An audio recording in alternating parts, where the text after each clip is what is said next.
Estão aqui agora Guilherme Barcelos, o Renato Melo, da Sucessos Brasil, e o professor Ricardo Krukenbecker, da Universidade Federal do Rio Grande do Sul.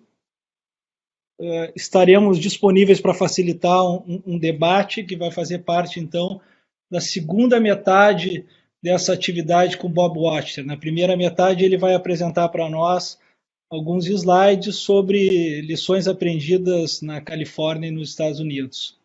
Eu queria fazer uma rápida e breve apresentação do Wachter. Quem eu conheço há um longo tempo, em função de ter sido grande pioneiro do movimento hospitalista nos Estados Unidos e no mundo. Queria mostrar, para quem não tem e tiver curiosidade de adquirir, alguns livros do Wachter, o clássico livro de medicina hospitalar, o livro grosso de medicina hospitalar mais clássico de todos, é do nosso professor convidado de hoje. Dos livros mais fascinantes do Wachter que eu já li, esse disparadamente é o principal, que aborda a questão dos erros na assistência à saúde, a epidemia de erro relacionado ao cuidado em saúde nos Estados Unidos. Essa é uma leitura indispensável. O nosso convidado ele é o autor de Compreendendo a Segurança do Paciente, outro livro que devia estar em todo o currículo médico, né, Ricardo e Renato, traduzido para o português. Essa é a primeira versão em inglês, já há outras versões, todas elas traduzidas por um grupo que eu faço parte. Então, com a Arte Média aqui no Rio Grande do Sul, nós traduzimos tanto a primeira quanto a segunda versão de Compreendendo a Segurança do Paciente.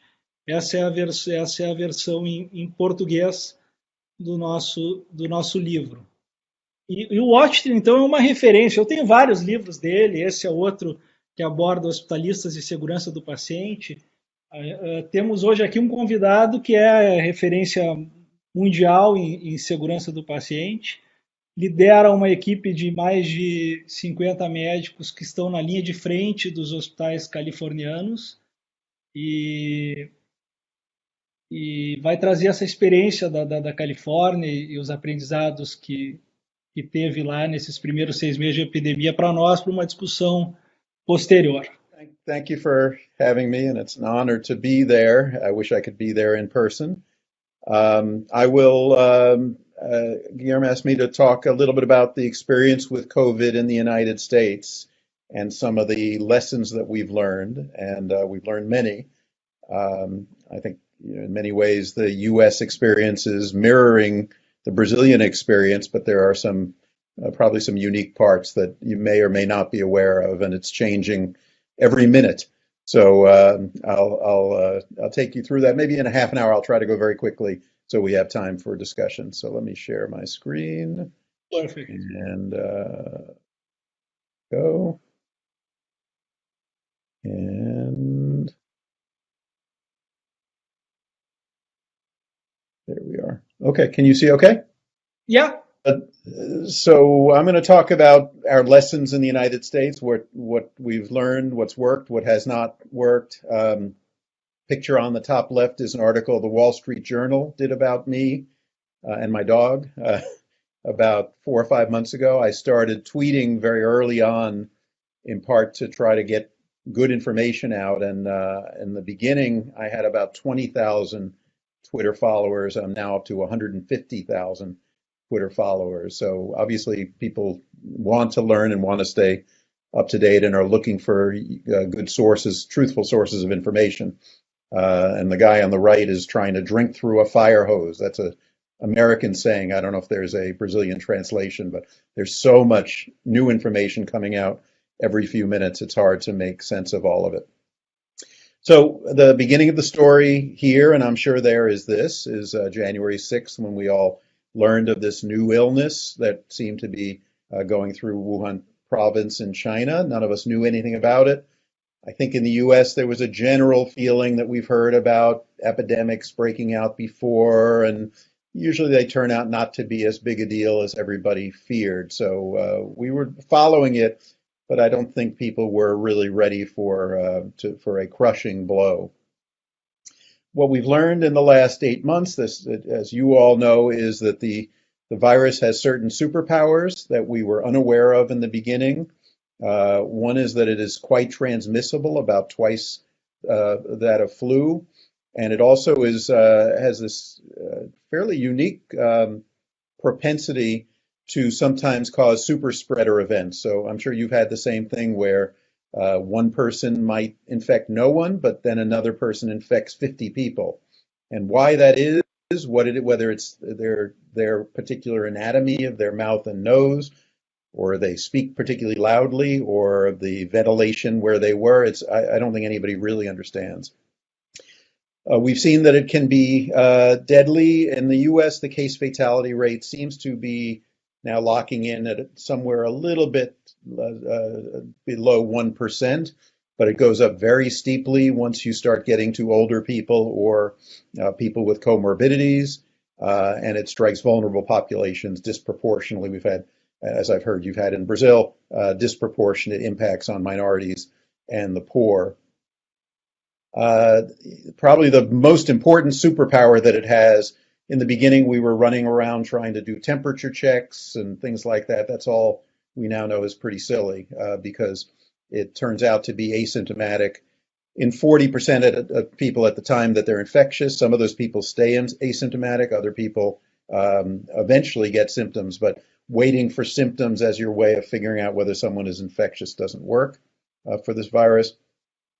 At first, we thought the clinical course was straightforward, that you felt like you had the flu, and then some people developed ARDS and bad lung disease, and now we know much more, as you do, clotting, multi-organ system disease in kids, cytokine storm, impacts on many other organs, the heart, the neurological system. So it's a much more diverse disease than we first understood.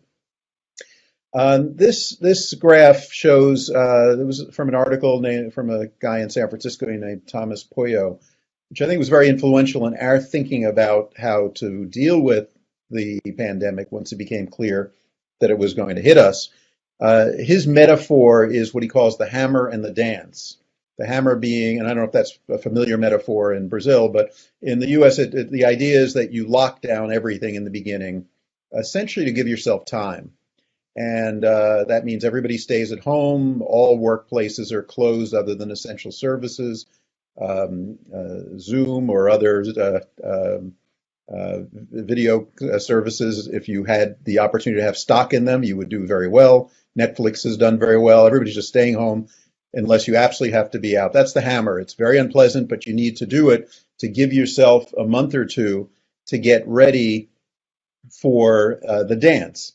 And during that time you're getting ready, you're beginning to figure out how to treat the disease. You're beginning to procure enough protective equipment. You're beginning to develop testing and develop a testing strategy, develop capacity for contact tracing. And then the dance is then you begin to open things up. You do it slowly, carefully, measuring the impact, and you begin to let the economy come back while watching very carefully, knowing that you may need to bring back the hammer if things go badly. That's the idea. And in the US, we have mostly done this badly. I'll talk in a minute about San Francisco, where we have done it better than any city in the United States, and it's worked quite well. But overall, as a country, we've done very poorly. We did the hammer well. In New York, unfortunately, by the time they put the hammer down, the disease was already ripping through the population. They were too late. But for most of the country, the hammer worked. It's the dance part that we haven't gotten right, in large part because our politics have gotten in the way of public health. I like this quote from our former health secretary. He said, "In advance of a pandemic, anything you say sounds alarmist. Sounds like you're going too crazy. It's you're unnecessarily upsetting people. After a pandemic starts, everything you've done is inadequate." And I think we've all experienced that. The people in January and February who were crying out that this is going to be terrible and we need to get ready. Everybody said, "Oh, you're going too far," and of course they were right. And after it starts, it was clear that our preparation had been wildly inadequate. This is what we've seen in the United States. I put Brazil on here too, so you have a comparison. And people talk about the 1917-18 flu pandemic, where there was a, quote, second wave and a third wave in the winter. And you see that in the US, it's not really a second or third wave. It's really one wave that plateaued but never went down really. And then during the summer, that was in March or April was that first spike, mostly in the Northeast. And then it got better, but only plateaued, didn't go way down. And then in May, we thought things were pretty good and got complacent, got a little lazy. And then in June and July, our summer, you see a huge spike, far bigger than the first one, mostly involving the southern part of the United States, a moderate amount in the west, including where I live in California. And then that went down, but only plateaued, didn't go way down. And now you see we're on our way up again. And I don't know any epidemiologist who doesn't believe we will surpass what happened in the summer as things get colder, people go back inside in the winter. And so really three different segments of our pandemic so far, each one a little bit worse than the one before. And you see here, Brazil had a better first month or two. And then, as you well know better than I do, you began spiking in, I guess that looks like it was in April, May, and have hit a plateau about when we did in the summer, and now coming down. And it looks like today, at least, it looks like you're staying down. I don't know. You'll know better than I do whether you're going to start getting bad again as we are. It has been very regional. I was talking to some of your colleagues before we started. It sounds like the same thing has happened in Brazil. It's not one epidemic, it's really multiple epidemics with very different shapes depending on the part of the country you're in. You see the red curve is the Northeast, New York, Pennsylvania, Boston, and you see they were the huge spike in March and April, came way down, and have mostly stayed down, although they're beginning to go up, and I suspect that they will go up in the winter as things get colder there. Protected a little bit in New York by the fact that about 25% of people in New York City have antibodies. So not quite herd immunity, but 1/4 of people probably are protected, but not enough to prevent another surge, which appears to be happening. You see the orange is the West, and we were very light in the beginning, and people celebrated the success story in California. And then in the summer, we surged, not quite as much as the South, not quite as much as Texas, Arizona, and Florida, but we did surge. And then we peaked and came down, and we're still plateaued, although there's a little bit of a worrisome uptick in the last in the last week or so. The South is the green, and you see the South had a light first few months, huge spike in our summer, June, July, lots and lots of deaths, has come down, and again, maybe a little bit of a worrisome tick upwards in the last few days. Where the news story in the U.S. is the Midwest, Illinois, Wisconsin, Minnesota, the middle of our country, that has done quite well for the most of the pandemic. And now, probably from a combination of complacency and nobody having antibodies, you begin to see a very big spike, a terrible spike now in our state of Wisconsin. And that will be an interesting overlay in our election, because we have this crazy election system that is not just the overall popular vote, but it's actually the state by state votes. And so the Midwest tends to be where the elections get determined. And the fact that the Midwest is starting to do badly may be important as we think of the results of our presidential election, which is now less than 1 month away. And this is deaths from COVID, and you see the U.S.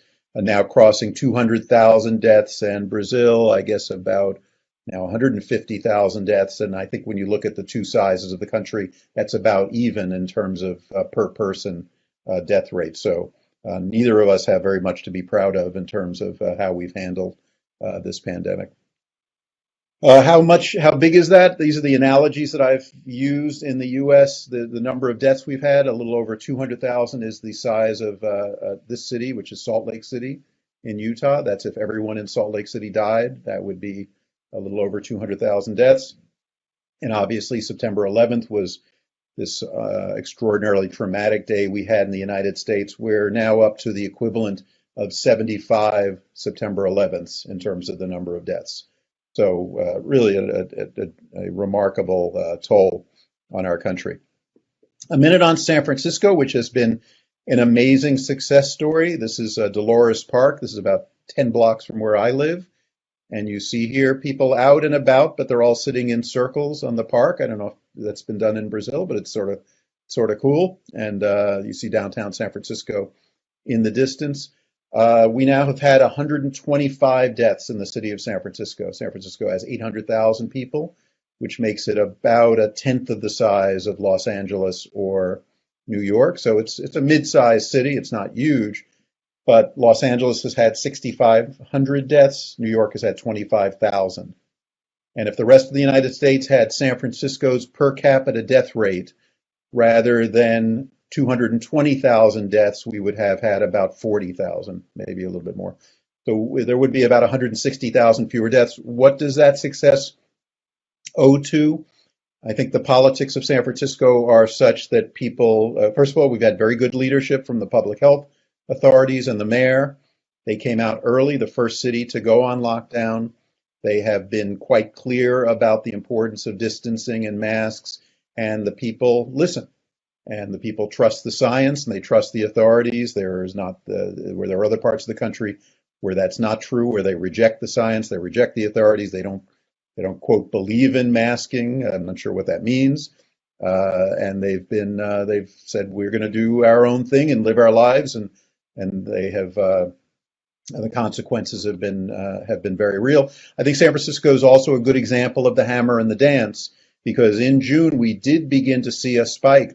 Our numbers started to go up, and the mayor came out and the city health director came out and said, "Folks, we're not out of the woods. This could get very bad quickly. Let's act right." And it plateaued and came back down very quickly. So it is a real success story of by far the fewest deaths of any of the 20 largest cities in the United States. This is a curve that probably those of you that are clinical physicians or epidemiologists are well familiar with this, the different phases of the virus. And I won't spend really much time on the clinical aspects. You know as much about it as I do. Just to say that we now understand that it has multiple phases. The early phase is mostly from the virus itself, and so the treatments are mostly designed to treat the virus, like antivirals, like remdesivir, or antibodies in the form of convalescent plasma or monoclonal antibodies, whereas the illness later on and starting at the end of week 1 or week 2 is mostly related to your own immune system and your inflammatory response, and that's why at least the possibility of modulating the immune system, like with steroids or other anti-inflammatories, might make some sense. And what have we learned about treatments? Again, you know all this. One of the things that's been exciting is just seeing the pace of progress, which has been amazing. Huge number of clinical trials. They don't wait for publication in the New England Journal. They get published in press releases and preprints on Twitter. So that's a little scary, but I think it's also meant that we've learned what's new treatments very, very quickly, far faster than usual. And here are the treatments as they stand, and this has come up it's now become very familiar to people in the United States, including people who know nothing about medicine because of our president, who has received those 3 treatments that are in bold: steroids, remdesivir, and monoclonal antibodies. The other treatments, none of them have been proven to be beneficial. And vaccines, moving along at record speed. Prior to this, the fastest vaccine approval in the United States was 5 years, and it looks like there will be one probably in a couple of months. They're not guaranteed to work, but the early data are pretty promising. And although there's some concern about the side effects seen in the AstraZeneca vaccine, there are many other vaccines being worked on. And at least so far, all signals are that they are going to work. We have no idea how long they're going to work for, but they are going to work and probably be safe enough to use. My guess is the data will start coming out on phase 3 in the next month or two, although our president is trying to get it to come out before the election because he believes that might help him, although I doubt it will. And the FDA would probably approve them a month or so after the studies come out. And this is from one of our newspapers, USA Today, that has convened a group of experts to look at the stage of vaccines. And they did something clever, which is to think about it in the form of a clock. And so if the start of the pandemic was at midnight, where are we in the course of developing a vaccine? And at least their estimate is that we're at about 7 o'clock, meaning a little bit past halfway there, and vaccines will become widely available when we get back to noon.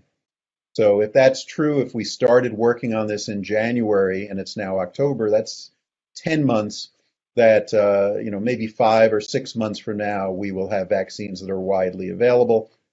In the US, at least, we've put about $10 billion of funding, part of that to give the vaccine companies a lot of money to take away the risk of the process. Part of the reason it's usually so slow is hard to make a profit in vaccines, and so they're very risk averse. If they see anything that might be negative, they tend to stop.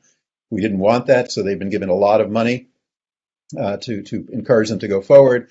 And there's also been a lot of money put into early manufacturing and early work on the distribution system so that when a vaccine is shown to be safe and effective, it can get out there very quickly. I have to say the US response to this pandemic has been horrible. This is one part that they've done well. I think that there's general consensus that the work they've done in trying to promote vaccine development and vaccine manufacturing and distribution, it hasn't been without some things that went wrong, but by and large, it's gone quite well and really has moved this along far faster than would have been otherwise if we had done as well with masking, if we'd done as well with testing and messaging, we would be in far, far better shape, but we did not. All right, the thing that everybody's talking about in the US is our president now has COVID, as I guess yours did. And like all things Trump, it's crazy. It's not just like a person develops it and we'll see how he does and we get a clear message, communication about how he's doing. Here he is on the bottom on his way to the hospital wearing a mask, which he almost never does, which is partly why he got sick. There he is in his helicopter taking him to the hospital.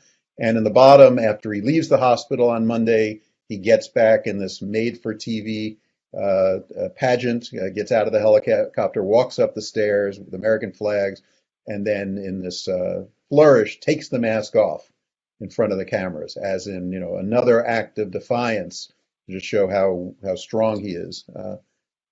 So how did he get it? You could not make this up. I mean, this is like, the story gets crazier and crazier. Our beloved Supreme Court justice died last month. They very quickly nominated a successor, a very conservative female justice, and they held a ceremony at the White House almost 2 weeks ago to celebrate her nomination. And at the ceremony, if you look around, virtually no one is wearing a mask. They're all seated right next to each other. And it is just a setup for spread. We were told that in the White House, they had this really robust testing strategy. Everybody was being tested every day. That turns out not to have been true. And you see here, the P's are the number of people that now have been documented to have COVID. There may be a few others that we don't know about, but this is very clearly a super spreader event at the White House. And now there have been close to 30 people working at the White House who've been documented to be infected. So there are more people with COVID who got it at the White House than got it in the countries of Vietnam or New Zealand over the last week or two. It's really pretty unbelievable. And it certainly does not help him politically. When the COVID response is his biggest liability, and now he's shown that he can't even keep his own house safe. Here's quickly the timeline. The ceremony was 2 weeks ago Saturday. Tuesday was the first debate with Joe Biden, where he was almost certain Trump was almost certainly infected at that time, but maybe not contagious. Although it's not sure. Biden has tested negative repeatedly, so he's probably clear. Thursday, October 1st, so just a week ago, Trump tested positive. It's not clear when his last negative test. We'd all been told that he was getting tested every day. We now know that that was not true. Symptoms began that night. Friday, October 2nd, he was taken to the hospital. He had a fever. His blood oxygen was low. His doctor has lied several times, so we don't know how low it was, at least down to 93, although it may have gone down to the mid 80s. He was given oxygen monoclonal antibodies, which have not been approved, and he was given them a special compassionate use exemption and given antiviral remdesivir. He was started dexamethasone. We think he was started on Saturday. He left the hospital on Monday to return to the White House. Seemed a little bit premature, but it looks like he's gotten away with it. And today his doctor announced that he's ready to return to the campaign trail 10 days out from having developed COVID, not even clear that he's no longer infectious. So we can talk more about Trump because it's fascinating, and as all things Trump are, crazy. I'll talk for a minute about COVID's impact on our healthcare system. For healthcare systems like mine at UCSF, we're a $5 billion a year enterprise. We were losing $5 million a day in March and April because we basically shut the hospital down to try to create capacity for COVID, stop doing all but emergency surgeries. Turned out we didn't need the space, so the hospital was half empty, but we didn't know that. And if we had been in New York, we would have been overwhelmed by COVID, so we really had to do it. At first, when we opened back up, patients were reluctant to return, but now they are coming back. The big story here, and I'm guessing there too, has been the huge switch to telemedicine, and I'll show you what that looks like in a second. One of the things this all illustrates is the fragility of our employment-based health insurance system. So in the US, most people, unless you're very old or poor, get their health insurance through their company. So when you have a health emergency, but one that also creates massive unemployment, that's a big problem since they will also lose their health insurance. Now, Obamacare, you probably have heard about the health legislation passed under Obama, provides people more guarantee of keeping your insurance, at least for a while, if you lose your job.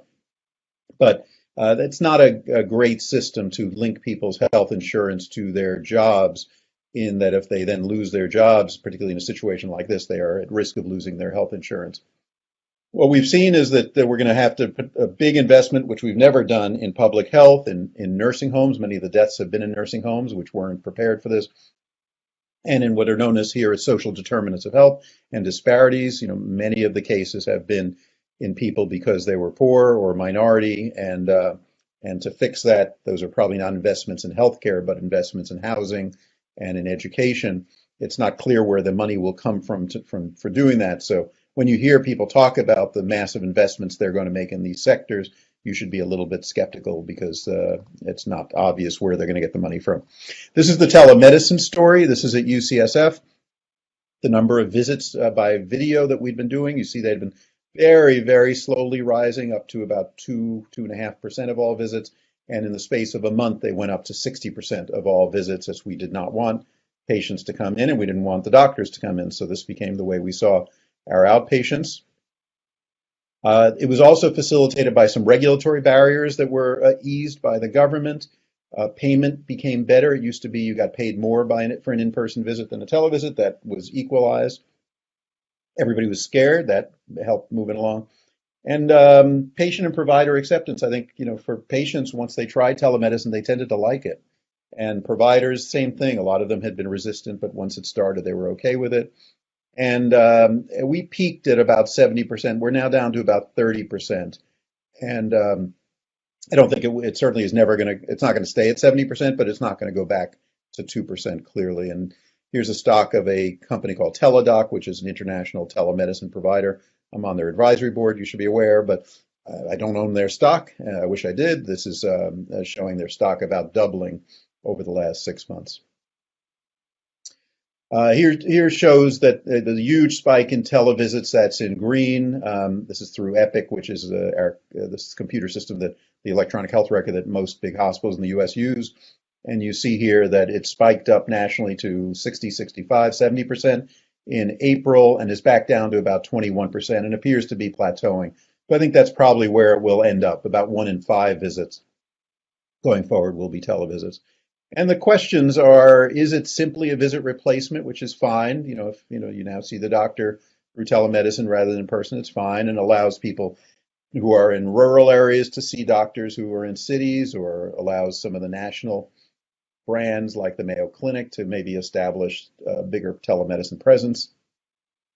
But the real game changer will be is if it paves the way for more virtual care. So if patients don't come in the office to get their blood pressure and their weight and their glucose, it means that we're now going to be dependent on measures that they're having done at home through digital data streams. And now it makes no sense anymore to just check their blood pressure every 3 months when they come into clinic. If they're checking it every day on a digital blood pressure cuff, then that's the data you would want to have. But nobody has any idea how we're going to manage those data flows. And I'll periodically hear someone talk about this, and they'll say, isn't that going to be wonderful that patients are going to have their blood pressure, their glucose, their weight checked digitally, and the data is going to flow to their GP or their primary care doctor continuously, and I'm sure the doctors will be really happy about that. That's not a world that I'm familiar with. I have about 200 primary care doctors that work for me, and if I told them we're going to have data on all of your patients continuously flowing to your inbox digitally, every single one of them will quit by 5 o'clock this afternoon. It's impossible. You can't, it just will not work. So a whole new infrastructure has to be created. I sometimes call it care traffic controllers instead of air traffic controllers. There's got to be people and computers monitoring all of this data flowing in and doing something about it. And whether it's AI that does that, or coaches, or nurse practitioners, or doctors, I have no idea. But that is going to be something we've got to move on very quickly to develop that infrastructure. So let me end with some of the lessons that I think the US have learned over the last terrible 8 months. One of them is that our public health infrastructure and preparedness are awful. Our sick care health system is quite good. But we underinvest in public health, we underinvest in preparedness, and we're also not good at, I don't think any humans are, but I think we're particularly bad in thinking about future threats.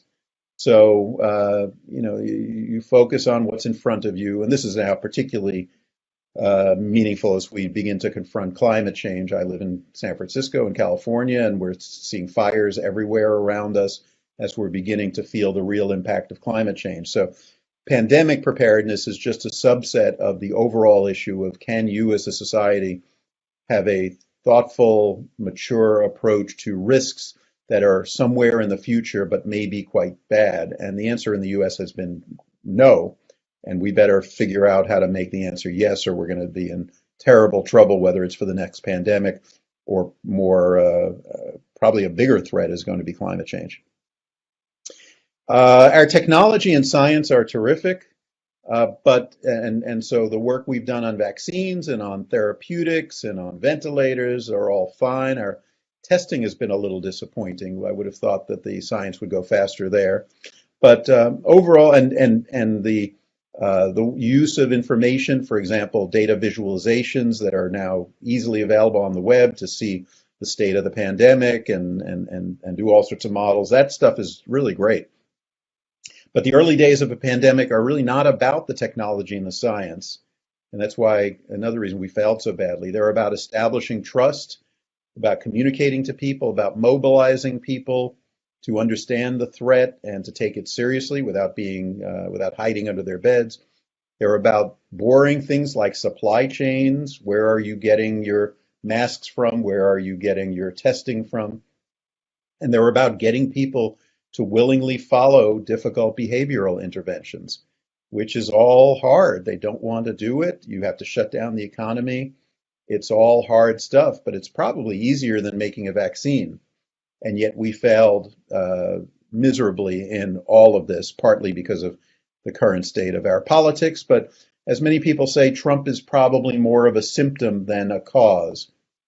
He's uniquely terrible, but he's there because we have a big segment of the population that does not believe in science or experts, and just feels like things are going badly and just wanted someone who was going to come in and break furniture and tell them things that they wanted to hear. So we were in a situation that was right for a charlatan, for a know-nothing populist, and that's what we got. But the concern is that we got Trump this time.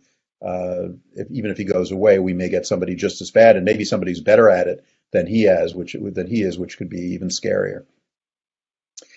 Well, as I've already said, our politics are highly dysfunctional. People are divided into partisan camps, and they don't trust information coming from the other side, including experts and previously respected institutions. So in the US, the Centers for Disease Control is one of the great institutions, highly trusted around the world for the work it does on prevention. And this should have been its shining moment. A pandemic comes, the CDC should have been out front. And yet they have been completely compromised by the politics. They're not allowed to say the truth because the administration, the political leaders don't want them to say the truth. And so nobody pays much attention to what the CDC says anymore. The FDA, our agency that approves new drugs, has also been compromised by the political system. So institutions that have previously been insulated from politics and where the science has been allowed to rule the day have been compromised, and there's going to be a lot of work that needs to be done to rebuild them. We may still be a superpower, but nothing about our response is prognostically hopeful. If you were in any country in the world and you used to look up to the US and say, that's where I want to go to study, that's where I'd love my country to be more like that. If you looked at the US over the last year, I think it would be hard to say that. And, parenthetically, you might look at China and say, yeah, it started there, but look how they got on top of it. And maybe that's a more attractive model. I, personally don't think so, and would maybe look more to a country like Canada, which is a thriving democracy, but has had a much, much better COVID response than we have because their politics is less dysfunctional. But certainly we've done nothing to distinguish ourselves. But I wouldn't count us out. There have been times where the U.S. has looked pretty bad and has come back, that has a lot of natural assets. And this may turn out to be one of those situations where things had to get really terrible in order to get people to realize that we need to do something different. And from the website that everybody in the U.S. follows that does predictions about the election, this is this morning's odds that Biden has an 85% chance of winning, Trump 15%, and that number 85% has gone up every day for the last week or two, and the closer we get to the election, the higher that number will get. So Trump is doing everything he can to steal the election and convince people not to vote and make it difficult to vote, but I don't think he's going to be successful. And I would have said in January he probably had a good chance of winning the election. So as terrible as things have been over the last 10 months, I think they've also demonstrated how dysfunctional our politics are, and that may bring us to a better place. So let me end with this. There's a guy named Ed Young who writes in the magazine The Atlantic, and he wrote this about America's response to COVID. I think it's very smart. He wrote, aspects of America's identity may need rethinking after COVID. Many of the country's values have seemed to work against it during the pandemic. Its individualism, exceptionalism, meaning, we're the greatest, we don't have to learn from anybody else, and tendency to equate doing whatever you want with an act of resistance means that when it came time to save lives and stay indoors, some people flocked to bars and clubs. Having internalized years of anti-terrorism messaging following September 11th, Americans resolved not to live in fear, which is we talked about after the terrorist attacks. But the virus has no interest in their terror, only their cells. I think that's a really smart way of putting it, and I think COVID really has exposed some of the huge problems in our politics, and hopefully we will learn something from this, but that remains to be seen.